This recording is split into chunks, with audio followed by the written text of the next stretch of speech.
Hey everybody! So this is a different kind of video for me. I don't really do this type of video, this genre I guess, but I've been thinking about it for a while and I've been coming up with ideas and I thought I would share them with you guys. So I wanted to do I wanted to share with you guys a bunch of kind of lazy girl hacks. So first tip is my sleeping tip. Now, for those of you who are like me, who are more top heavy, or have larger breasts, and are also stomach sleepers, like I am, you would know that it is very difficult to sleep on your stomach when you have larger breasts. They get in the way, it hurts, but sleeping on your stomach is the most comfortable for whatever reason. I don't know why. It is for me. I can't explain it. So what I do is I have two pillows. I put one on my head and then I put one on my lower abdomen right around my hip area, and I have like a space for my breasts. And so when I sleep on my stomach, it kind of has like a little dip down, so I'm not like putting all of my weight on my chest.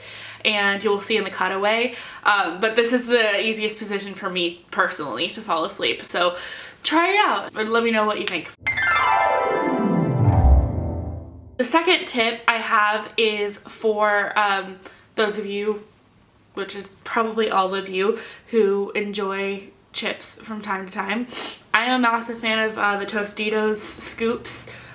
They're kind of an addiction for me. I don't own any chip clips. Put a bobby pin. I fold up the bag and I stick a bobby pin on there and it holds it closed, and yeah, especially for those of you who are not like me and don't eat an entire bag in one sitting. The third tip is for those of you who want to keep their furniture nice. I have like cheaper furniture, but still I want to keep my table nice, and so I have a wooden coffee table in my living room, and I spilled water on it a few weeks ago, a little over a month ago. I don't actually have footage of me doing this because I did it a while ago, but I do have before and after pictures, which I will enter here. What I did was I was Googling around trying to figure out what to do because I didn't know what it was. I thought it was like makeup or, you know, something like that, because I filmed tutorials on that table a lot.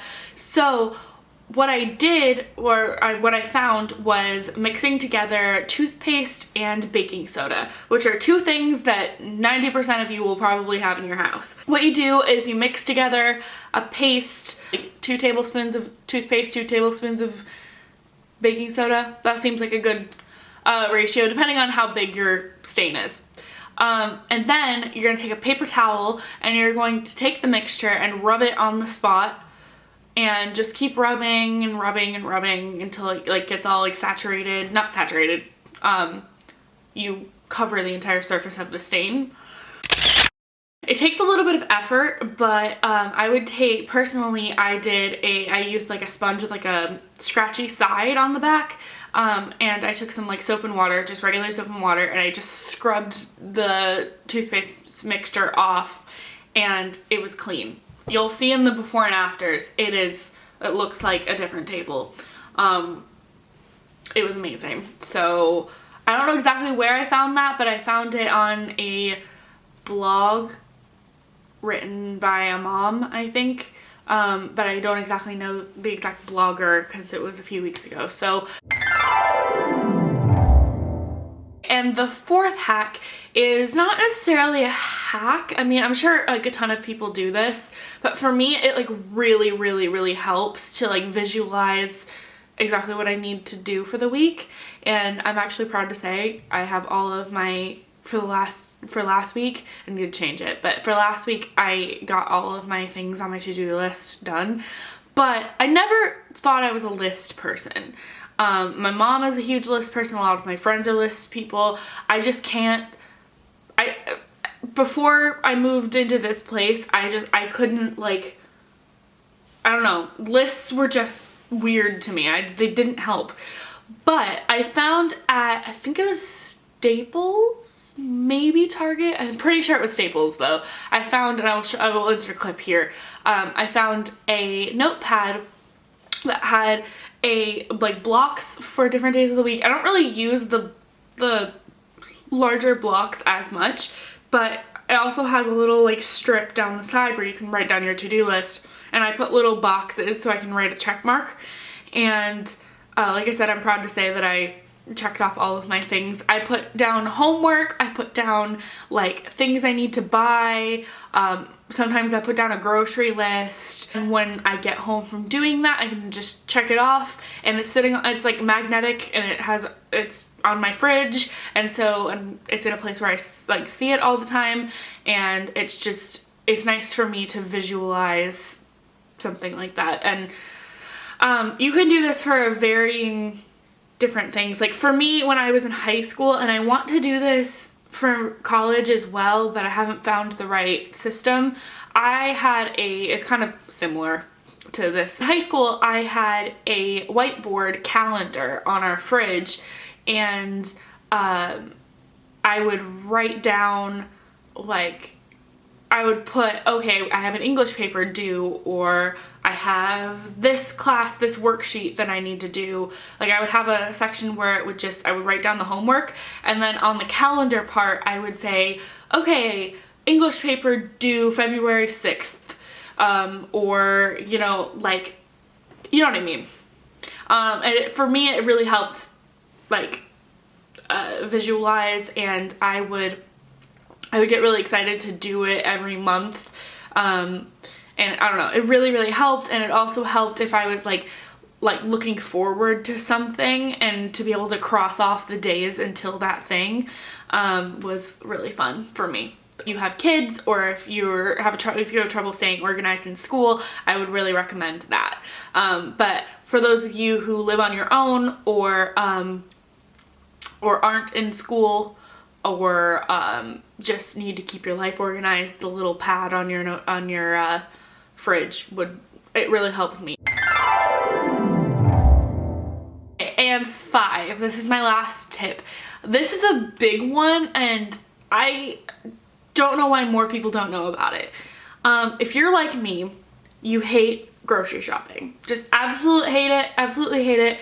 Grocery stores can be crazy and crowded and annoying, and they kind of stress me out and make me anxious. So what I do is I get all of my groceries off of Peapod, which is a online grocery store, and they deliver. They do have I believe it's like a $70 minimum, which honestly isn't hard to do, even for a person that lives alone like me.